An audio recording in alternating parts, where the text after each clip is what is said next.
Our planet Earth is rapidly changing. It is getting hotter than ever before.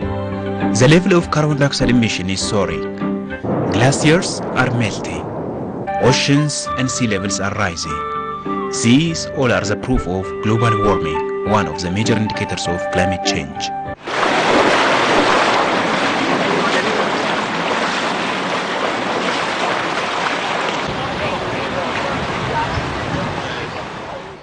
Most of the environmental problems are caused by human activities.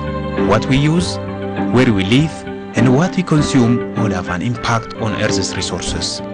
Today, various natural disasters such as droughts, floods, hurricanes, wildfires and tsunami are becoming common phenomenon all over the world. More than 17,000 species are known to be threatened with extinction because of climate change and other environmental problems.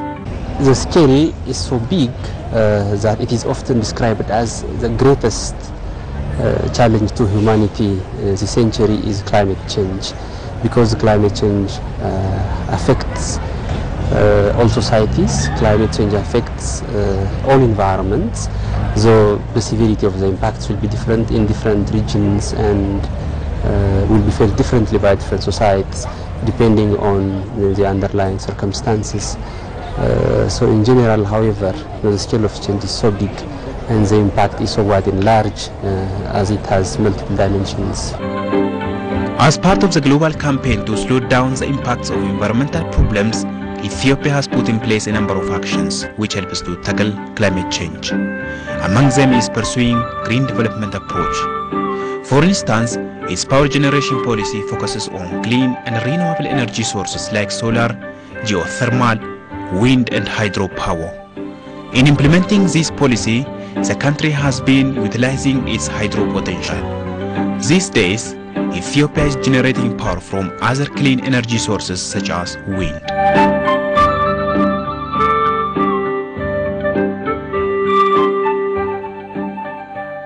Our long-term strategy will secure a carbon-neutral growth. But this is the base case scenario. Under the high case scenario of our green economy strategy, we can reduce our net emissions to zero by 2030. We can increase reforestation from the base case scenario to something like 15 million hectares. It's a great pleasure for me to be here tonight to support Ethiopia's ambitious plans for green growth.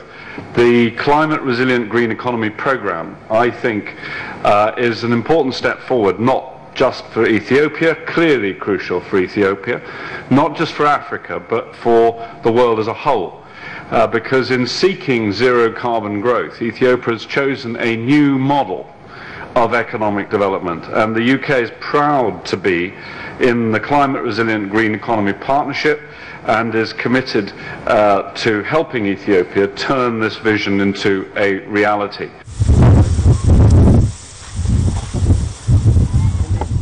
Ethiopia has huge wind resource in which substantial amount of electricity could be generated. Ashegoda, a place located some 18 kilometers southwest of Mekelle, is one of the major areas in Ethiopia where there is vast wind resource.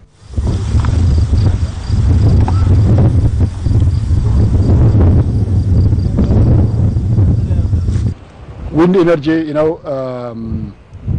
one thing is a renewable source of energy, okay, like hydro, but you don't need to build big dams to collect water, and you don't need too much concrete and big construction activities to build a wind farm. So, but at the end of the day, you generate energy which will be required for the development activity. Wind is free and it's full of energy. It's a basic formula that E is equal to MC at the square, which is you take a mass of wind going through blades and they will transfer the energy from the wind into the blade of the wind turbine. Okay, so all this wind which is coming now is full of energy.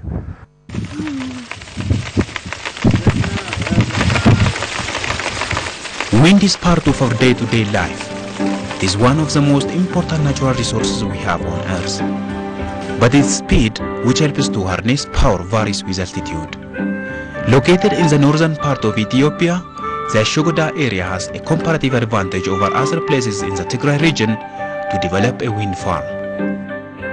The first parameter is the wind yield, the wind speed. You know, we are on the edge of the main plateau of the island, just on the eastern side of the plateau, and the wind coming from the Red Sea, the Afar region, is very, very powerful. So all the year long here we have a quite high wind speed, and the more wind you have, the more electricity you are producing with the wind turbine. So that's the first point.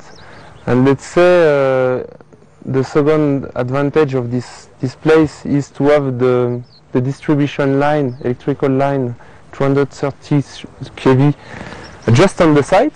So at least in terms of cost of project, it's less costly than to have to build a very long overhead line in order to connect the wind farm to the grid, national grid. So we are just connecting to the national grid on site. Ashogoda Wind Farm project started about 3 years ago by a tender where the company Vernier was the one who won the tender. It's a 100 megawatt production project, turnkey contract, which means that we make the design, the procurement and the construction. We started 1.5 years ago from nowhere, from here, but with absolutely nothing on site. We had to build the roads and send all the equipment from France. Ashogoda Wind Farm project is the biggest in sub-Saharan Africa. It is under construction with a total capital of 210 million euros obtained from the French government. The role of the French government is to help get the financing. The financing of the project is French. The client is EPCO, because EPCO is the only company producing energy in Ethiopia. So it's a French financing with a pool of several French banks, which one of the main is BNP, also the Association for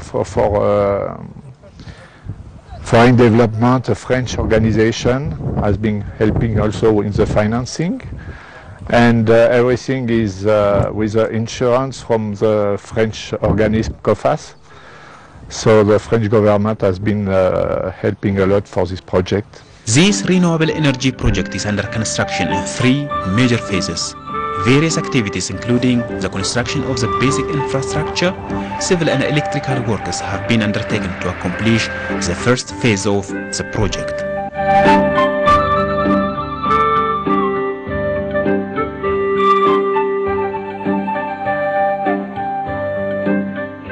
This is the main workshop of Ashogoda Wind Farm project.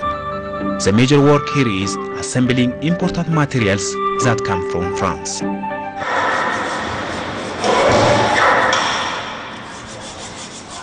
This workshop is managed by a subcontractor called Syntec PLC and supervised by the Berne, the main contractor. And what the work did here is they assemble different parts of the turbine. That means the hub is transported alone, the upwind nacelle also alone, and the blade also alone. So they make assembly here in this workshop. By its very nature, wind speed increases with altitude. So, in order to generate power, installing taller wind turbines that can make use of this advantage is a must. Here in Ashogoda, all wind turbines stand 70 meters high to receive better wind speed without any barrier from the topography or trees.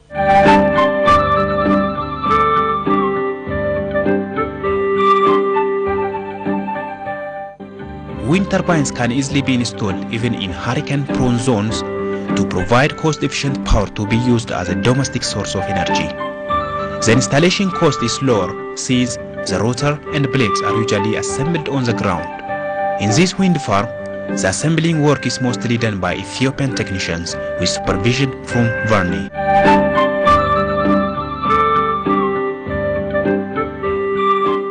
With the background landscape in the surrounding, these wind turbines look magnificent. They are modern and lighter, easier to install and easier to tilt down for maintenance. The technology is actually modern.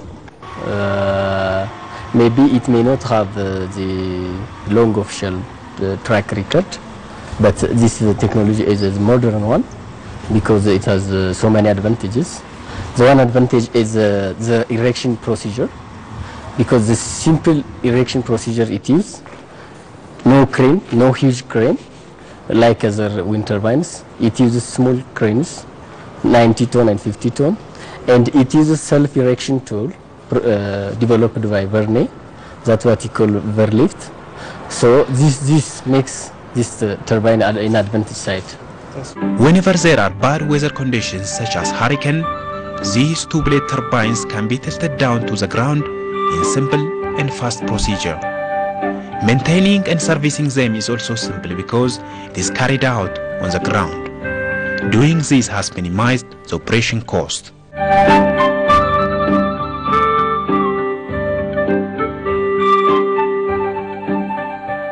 Yeah, quality-wise, I can say there is two different quality.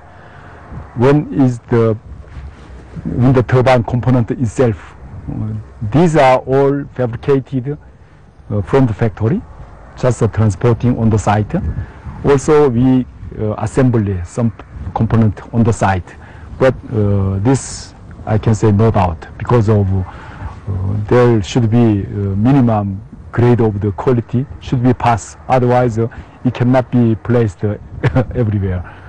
Also, another quality can say regarding the construction on the site. Mostly civil works, the road and the foundation and some building works, also some cabling work. The French company Verne is the main contractor working in the Shogoda wind farm project. The company has accumulated rich field experience by working all over the world for more than 30 years. Many Ethiopians are working with the expertise of this company, and there is a possibility of knowledge transfer. Wind technology is new in Ethiopia, and let's say it's a quite this project is quite a good opportunity for Ethiopia and Ethiopian people to start to learn about wind turbine.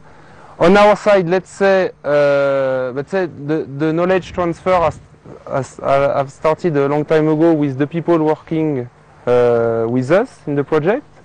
So starting from the electrical, mechanical engineer up to the technician, we have more than let's say 60-70 Ethiopian people directly involved in the wind turbine erection. So that's the first step. Then there are also let's say all the engineer on EPCO side, in charge to follow up the project, and let's say through their activities they have started to know and to understand how wind technology is working.